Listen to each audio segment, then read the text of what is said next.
Érable en bref vous est présenté par Meubles MC Design. C'est la destination confort à Plessisville. Plusieurs choix de fauteuils, sofas et sectionnels de qualité à prix abordable. Meubles MC Design, des meubles qui vous ressemblent.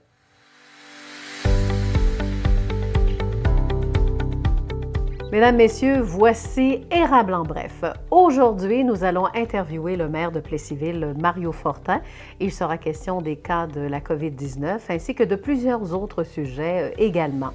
Mylène Lambert de la Fondation À Notre Santé fera partie également de nos invités, sans oublier une nouveauté pour l'émission Érable en bref. À la fin de chaque bulletin, vous entendrez un reporter de Partenaire 12-18. Et aujourd'hui, à l'émission, il s'agit de Alison Doucet. Mesdames, Messieurs, bienvenue à Érable en bref. Vous savez que c'est depuis vendredi dernier que tout le centre du Québec se retrouve en zone rouge. Les MRC d'Arthabascan et de l'Érable espéraient ne pas se rendre en zone rouge vu ce qui s'était passé comme résultat lors de la première vague. Le palier 4, donc zone rouge, signifie que nos deux MRC sont en état d'alerte maximale. Autant que possible, c'est un confinement généralisé comme lors de la première vague n'est pas prévu. Par contre, des mesures plus restrictives pourront être ciblées. Je vous donne quelques exemples. Annuler une activité non essentielle ou encore le risque ne peut être contrôlé suffisamment. Là, l'activité sera également annulée. Le 13 octobre dernier, suite à l'annonce du premier ministre de coder le centre du Québec zone rouge, a eu une conséquence inévitable, en tout cas sur les Tigres de Victoriaville. En effet, les activités sont suspendues jusqu'à nouvel ordre. L'équipe devient la 7e formation de la Ligue de hockey junior majeur du Québec à arrêter son calendrier en raison du changement de couleur de la région administrative. Soulignons que depuis la reprise des activités des Tigres, l'équipe présentait tout de même une fiche sans défaite, 4 victoires en autant de parties. Alors les Tigres attendent maintenant des nouvelles, à savoir si on annule tout simplement ou encore on reporte les parties. La MRC de l'Érable est maintenant codée zone rouge, alors les cas de personnes atteintes augmentent, que ce soit du côté de la restauration ou encore du côté de l'hôtel de ville de Plessisville. Le maire Mario Fortin sera notre invité après ce bulletin d'ailleurs pour parler de l'état de notre situation. On parlera aussi de transport actif et d'autres sujets, ce qui veut dire la campagne de sensibilisation. Ici, on déplace de l'air. 1500 arbres seront plantés dans le cadre du programme Reboisement social. Et oui, une activité d'Halloween sera également offerte aux Plessisvillois en respectant les mesures sanitaires. Du côté de l'amphithéâtre Léopold Boutin, eh bien, la TVC a appris que les activités sportives et de différentes associations, que ce soit du hockey mineur, aller jusqu'au patinage artistique, sont également suspendues. Pour les activités sportives scolaires, qu'en est-il? Le palier rouge est également effectif. Exemple, le hockey scolaire, activité annulée jusqu'à avis contraire. Alors bonjour et surtout bienvenue à l'émission Érable en bref. Alors oui, avec mon prochain invité, on va vraiment, mais vraiment surveiller la distanciation. On porte les fameux masques, mon invité et moi. Alors là, on va l'enlever, c'est Mylène. Vous allez la reconnaître dans quelques instants. Moi, j'enlève mon masque. En tout cas, dans les médias, on n'arrête pas de recevoir plusieurs communiqués et c'est tant mieux aussi.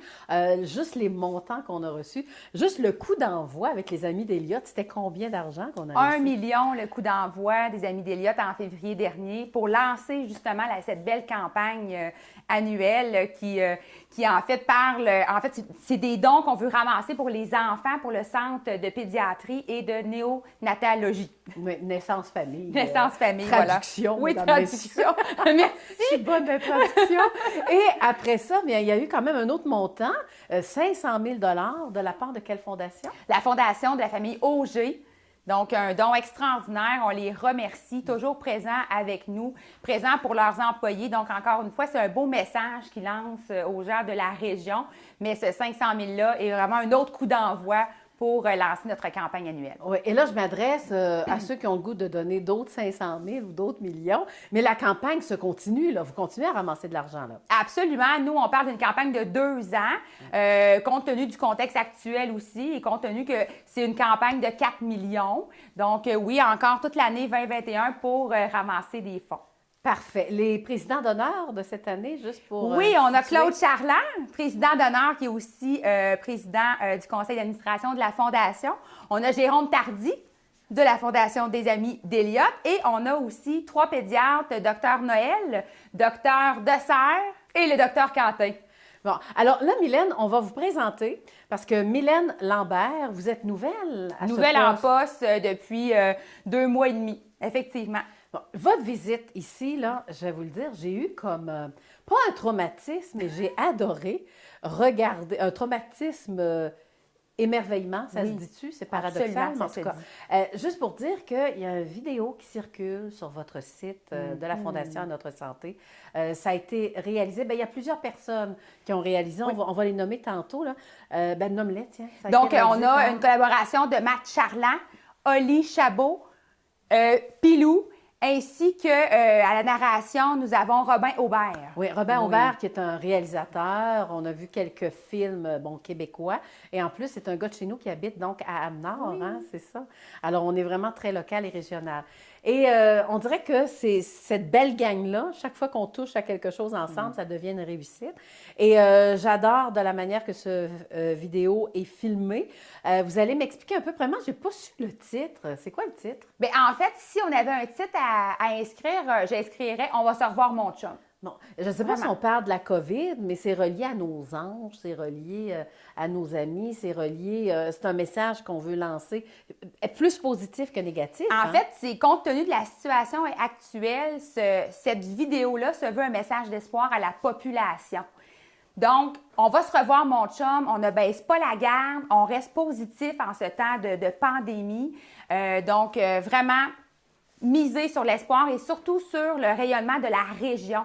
Arthabasca, Érable, on est reconnus pour être des gens qui se tiennent, qui se soutiennent. Donc, vraiment, dans cette vidéo-là, on peut voir les entreprises de chez nous, les producteurs, on peut voir aussi nos héros locaux, hein, effectivement, qui présentement sont au front, donc en première ligne. Donc, vraiment, on retient message d'espoir avec cette vidéo. Bien là, je pense que vous venez de nous donner le goût d'écouter cette vidéo-là. Et il va y avoir quelques minutes de silence avant qu'on revienne en entrevue. Question qu'on laisse retomber la poussière. Alors, on écoute cette vidéo-là. C'est quoi le titre? On va se revoir, mon chum.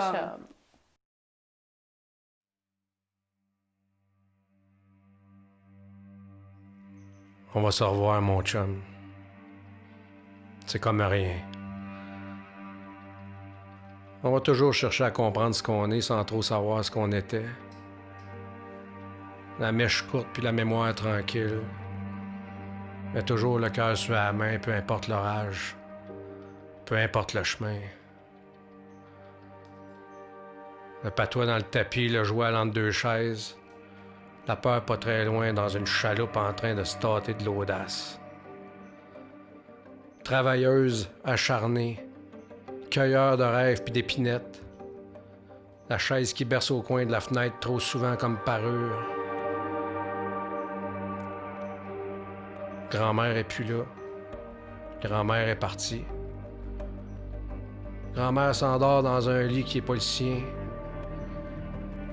On s'est trompé, mon chum. On s'est tellement trompé. Mais on se retrousse les manches. On se regarde dans le miroir, on se dit tout haut ce qu'on s'est trop dit tout bas. On s'appelle Léo, Joanne, Réal, Mélanie. On s'appelle Susanna, Marc, Diego, Sergueï, Suzy. On regarde du même bord du quai quand le soleil se couche. Les couleurs changent, mais pas les yeux. On est fait de la même trempe, du même patelin universel. C'est pas d'où t'arrives qui compte, c'est d'où tu pars. Pourquoi on se refait pas une beauté, mon chum? En mettant le territoire de l'avant, en faisant la terre notre priorité, puis la candeur au centre de nos intentions. C'est-tu si grave que ça, fucker le chien avec le progrès? Souffler un peu dans le sens du vent? Pourquoi on s'en regarde pas avec nos yeux de forêt puis nos cœurs de fleuve? On va se revoir, mon chum. On va tellement se revoir. Ouvre la porte de la shed. On va se faire ça à bonne franquette, dans le rouge de nos veines, dans le multicolore de nos peaux de couleuvre. Fait peut-être juste commencer. Ça fait peut-être juste recommencer. On va se revoir, mon chum. C'est comme rien. C'est comme les étoiles qui partent jamais. Faut juste réapprendre à regarder en haut, à lever la tête une fois de temps en temps.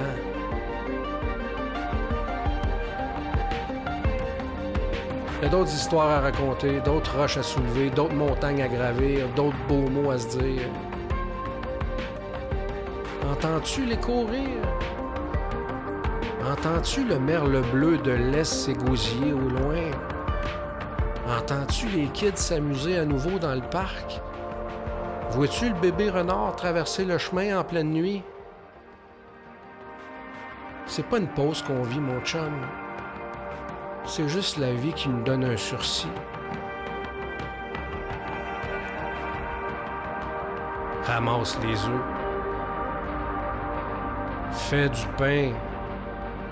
Fais du bien. Serrons-nous d'un bras, mon chum. Ne disons rien. Tout a été dit. Ne disons rien. Tout a été dit. Tout a été dit. Tout a été dit. Continuons.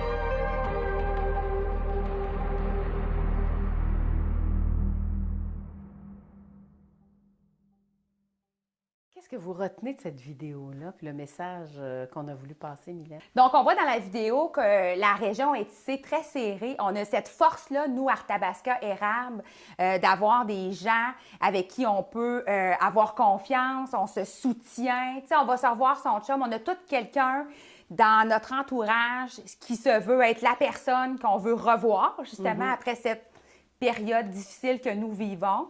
Donc, vraiment, un message d'espoir. On ne baisse pas les bras. On continue. Puis même, on est comme sans jugement aussi dans cette vidéo-là. On ne parle pas non plus au niveau de politique aussi, ce que peut entraîner la COVID, genre on porte les masques ou on ne les porte pas, enfin peu importe, on ne rentre pas là-dedans. Alors l'important, c'était le message humain. Puis je pense qu'avec l'équipe que vous avez eue, le message va passer. Est-ce que c'est depuis quand qu'elle est disponible, cette vidéo-là? En fait, depuis la mi-septembre, 24 septembre environ, donc on est présentement à 258 000 vues. Donc, elle a fait le tour. J'ai des gens qui m'ont dit qu'ils étaient en Inde, qui l'ont vue. Donc, ça fait vraiment le tour de la planète. Je vais dire ça comme ça. Donc, vraiment une belle vidéo qui fait jaser. Les commentaires sont extraordinaires. Les gens se reconnaissent aussi parce que c'est des prises qui ont été faites dans la région. Donc, les entrepreneurs, les producteurs, les gens, les héros locaux, c'est des images de notre hôpital aussi. C'est très, très important. Justement, vous l'avez dit, parce qu'à la toute fin, on voit l'Hôtel-Dieu d'Arthabasca. Vraiment. Là, donnons. Mais justement, on peut continuer de donner, mais on donne comment en ce temps de COVID? Donc là, présentement, on est dans notre campagne de publipostage automne et Desjardins va doubler les dons de 50 $ et plus jusqu'au 30 novembre, jusqu'à la concurrence de 50 000 $. On a aussi une campagne télémarketing qui va débuter en octobre, donc fin octobre, 26 octobre, dans ces eaux-là. Donc, on peut faire un don en ligne, on peut téléphoner, le publipostage par la poste, donc toutes les façons sont permises. Oui, et puis même, maintenant, on peut faire des transferts de fonds, par nos cellulaires, C'est ça. hein? Là, on n'est pas rendu là Vous êtes pas au rendu niveau là, de la fondation, mais il y a peut-être quelque chose à faire à ce niveau-là, mais on va vous accommoder. Ça prend qu'une seule fois, hein, après ça, on est capable. Et voilà, mais téléphonez au mieux à la fondation, puis on va vous outiller pour que votre don se rende à bon port. Bon, ben, c'est parfait. Merci de votre visite, Mylène. Ça me fait plaisir. Et le message de la Fondation, c'est quoi vous-même en tant que directrice? Là? Qu'est-ce qu'on peut dire comme message en ce temps de COVID? C'est de garder le moral? Garder le moral, garder espoir, on ne baisse pas la garde. Donc, en fait, pour reprendre le titre de la vidéo, bien, on va se revoir, mon chum. Vraiment, on continue de bien se protéger, distanciation sociale, le port du masque. Donc, je vous invite à vous procurer aussi le magnifique masque de la Fondation. Donc, voilà, on se lave les mains. Hein? Très important, voilà. Alors, ceci complète Érable en bref avec toute une invitée, mais le message était super important et ça a été bien rendu. Merci Mylène Lambert, au plaisir Merci beaucoup. de se revoir. Oui, merci. Alors aujourd'hui, donc, à l'émission Érable en bref, c'est une belle nouveauté également. Cette année, nous aurons des chroniques avec le maire de Plessisville, donc M. Mario Fortin. Et Mario Fortin, donc, on va le saluer immédiatement. Bonjour! Bonjour Lydia, ça va bien? Ça va très bien, Mario Fortin. Je sais que les gens veulent que je vous pose presque tout de suite la question avant d'y aller dans le... on va juste faire un petit survol, pas trop long, mais juste en introduction. La COVID, parce que ce matin, on était supposé être en studio, hein? Et là, on se retrouve par Zoom. Pouvez-vous nous expliquer un peu? Oui, bien, malheureusement, l'hôtel de ville a été touché par la COVID, donc on a deux cas. On a deux cas positifs parmi nos employés, donc c'est ce qui nous a obligés en fin de semaine à fermer l'hôtel de ville, au moins pour la semaine et probablement un petit peu plus. Là. Cependant, on est quand même en télétravail tout le monde, donc les services continuent à être offerts à la population, sauf que les édifices municipaux ne sont pas accessibles. Donc, malgré toutes les mesures qu'on a prises, évidemment, malheureusement, ça n'a pas suffi. C'est difficile à contrôler, cette bébête-là. On essaye, mais il y a tellement d'occasions extérieures qui fait que quelqu'un peut l'attraper. Donc, malheureusement, ça nous a touchés. Oui, tout à l'heure, on parlera justement de cette Oui. protection-là aussi, que là, on n'a plus le choix parce qu'on voit qu'il y a différents cas également dans la région. Alors, Oui. allons-y, parce que ce qui peut nous faire oublier un peu la COVID-19, c'est bien sûr la belle fête de l'Halloween, non? Est-ce que ça va avoir lieu Oui. chez nous? Bien, on espère en tout cas. On a travaillé fort là, pour qu'on puisse offrir au moins. C'est sûr qu'on ne pense pas qu'il va y avoir du porte-à-porte comme à l'ancienne méthode qu'on a toujours eue. Là. On pense qu'il va y avoir évidemment que ça va être interdit, mais l'équipe de loisirs des événements de la ville a pensé à offrir une activité d'Halloween au Plessis-Villois avec un sentier décoré qui va être à parcourir en voiture. Donc, on va faire un peu comme le principe du service au volant. Donc, la collecte va se faire en voiture avec aucune personne à pied ni en vélo cette année. Ça va être accepté. Ça va vraiment se passer en voiture.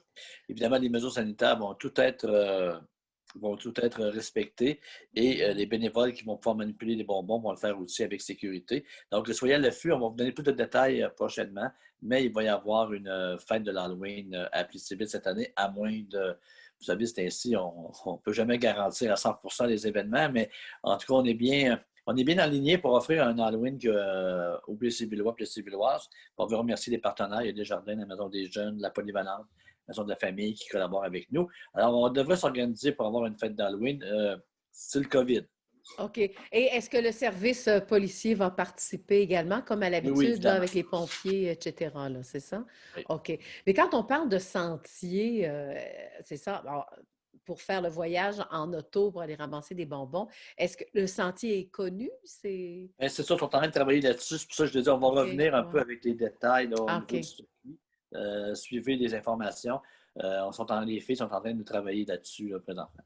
Bon, ben c'est parfait. Alors ça, c'est notre dossier Halloween et j'espère qu'on va réussir à fêter ça. Et on dit aux gens... ça sera le fun. Oui, puis les gens décorer quand même, hein? Décorer les maisons, hein, aussi. Oui, tout à fait, parce que les gens marchent beaucoup en ville, hein? Oui. Alors, c'est agréable d'avoir une ambiance illuminée, une ambiance festive. Donc, malgré tout, les rares plaisirs qu'on a social présentement, c'est peut-être de marcher, circuler. Donc, profitons-en pour décorer en Halloween. Puis après ça, on fera la même affaire pour Noël. Je pense que ça va être important cette année, peut-être qu'on fasse un petit pas de plus dans la décoration, tout le monde, là, pour pouvoir mettre de l'ambiance dans notre ville. Oui, voilà. Maintenant, allons-y avec le reboisement social. Donc, qu'est-ce qui se passe? Qu'est-ce que ça veut dire? Est-ce que c'est une subvention? Alors, expliquez-nous ça, Monsieur le maire. Oui, bien, Arbre à Évolution, c'est un organisme qui lutte pour compenser contre des émissions de gaz à effet de serre. Et ils font dans le fond, l'idée, c'est de faire des dons d'arbres qui sont destinés à des projets de reboisement social. Fait que, présentement, ben, on a un parcelle de terrain, c'est-à-dire on a 6 parcelles de terrain qui appartiennent à la ville, qui sont situés à différents endroits, dont le parc Bourbon, mais dans le parc Bourbon, mais aussi dans des secteurs comme la rue Saint-Jean, la rue Garneau, boulevard des Sucreries, où on va reboiser 1510 arbres. Donc, ça fait partie de nos efforts là, comme ville verte pour le développement durable. Dans le fond, on s'engage. Il va y avoir une implication bénévole à travers ça. Il y a quelques organismes avec la sécurité qui vont avec le COVID, évidemment, qui vont contribuer au reboisement. Donc, évidemment, on pense avoir des retombées écologiques, de réduction des îlots de chaleur, maintenir la biodiversité. Donc, c'est un très beau projet social de développement durable qu'on a présenté, qu'on va faire pour notre ville. Oui, puis je vois ici dans la documentation on va les entretenir. On ne fera pas juste les planter, là, les arbres. Ben non, c'est sûr que, évidemment, toute l'équipe des travaux publics et notre équipe va faire en sorte que ces arbres-là, évidemment, vont avoir une pérennité dans le temps et vont grandir et vont faire de beaux espaces verts pour notre municipalité. Donc, ça va dans l'axe de priorité que vous êtes quand même fixé, là, le fameux développement durable. Hein? Tout à fait. Donc, c'est notre engagement qu'on a dans le plan stratégique qu'on a mis en 2010 jusqu'en 2020. C'était de faire de Plessisville une ville verte. Et présentement, ben, ça va très bien à ce niveau-là. On a atteint nos objectifs. Et ce projet de reboisement-là, ben, ça va être un plus dans l'atteinte, justement, de notre objectif de réduction de nos gaz à effet de serre. OK.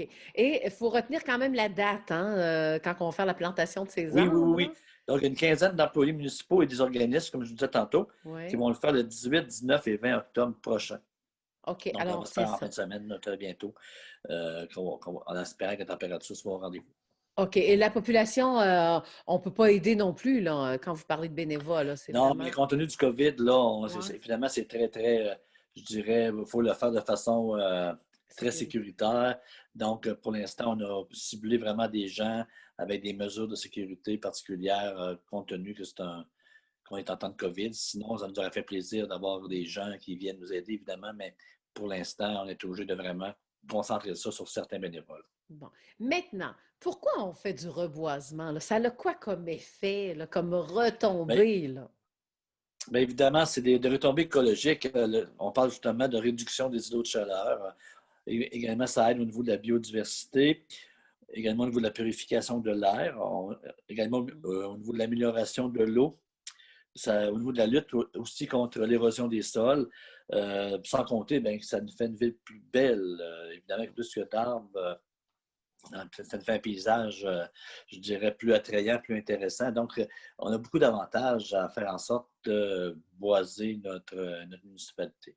Oui, parce que, comme vous l'avez dit tantôt, on a beaucoup de marcheurs, beaucoup de sportifs qui se promènent, Tout qui à fait. s'entraînent. Hein, ça va nous amener justement à notre prochain point.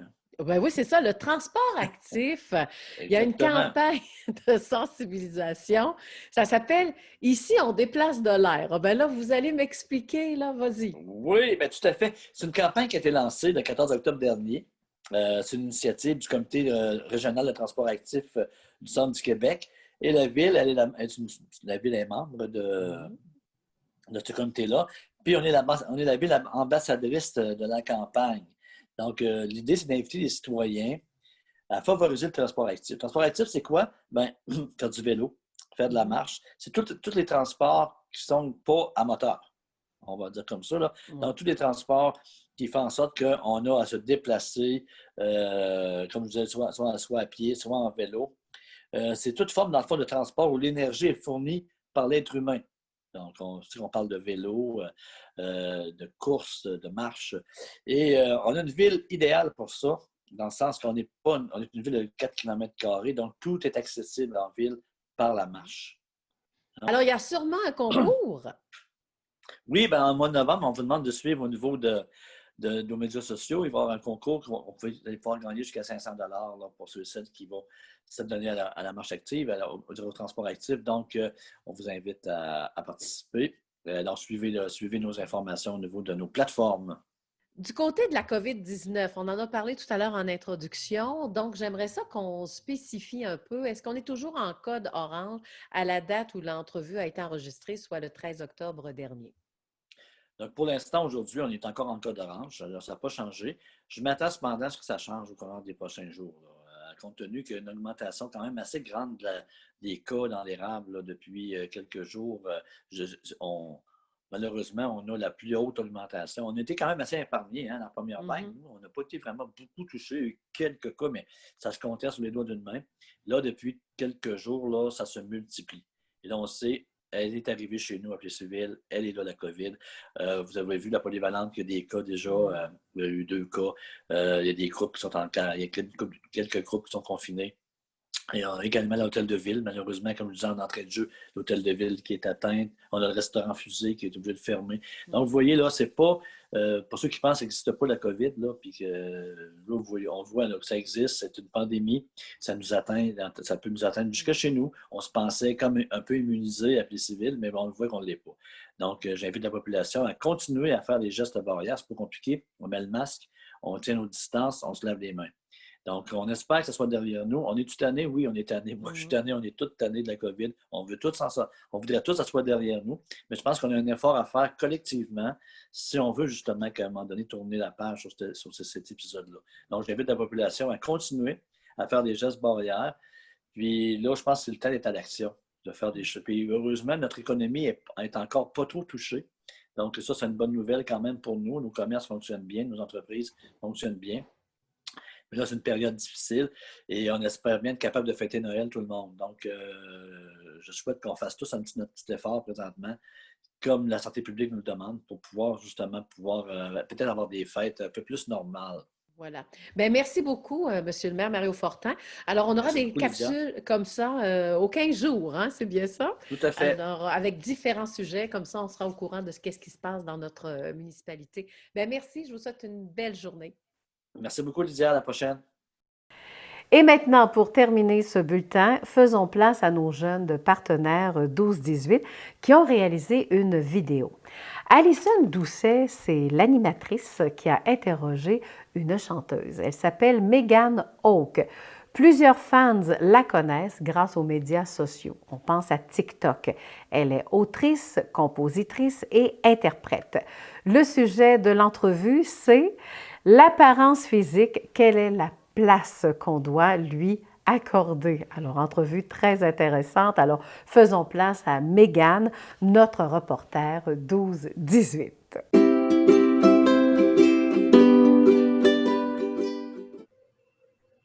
Bonjour Megan. Selon vous, quelle importance les jeunes doivent-ils accorder à leur apparence physique?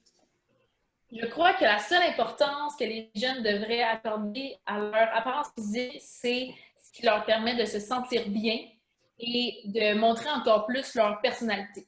Donc, je pense que c'est important que ça soit dans son style vestimentaire, la couleur de tes cheveux, si tu veux mettre du maquillage ou non, si ça te permet de montrer c'est quoi ta personnalité puis d'être vraiment toi-même à 100%, je pense que c'est vraiment important d'y accorder une certaine importance.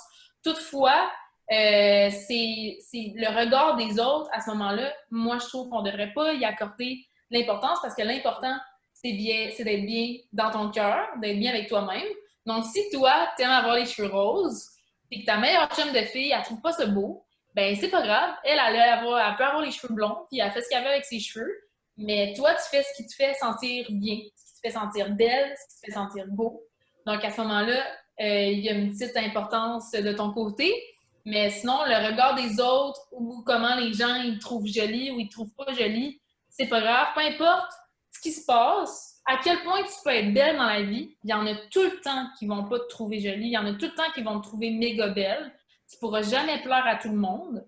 Donc, à ce moment-là, quand tu sais que tu peux jamais plaire à tout le monde, l'important, c'est que toi, tu te plais à toi-même. Tu es la seule personne à qui l'opinion est importante. Les autres, ils peuvent s'occuper d'eux-mêmes. Là. Mais c'est ça. C'est ma conclusion.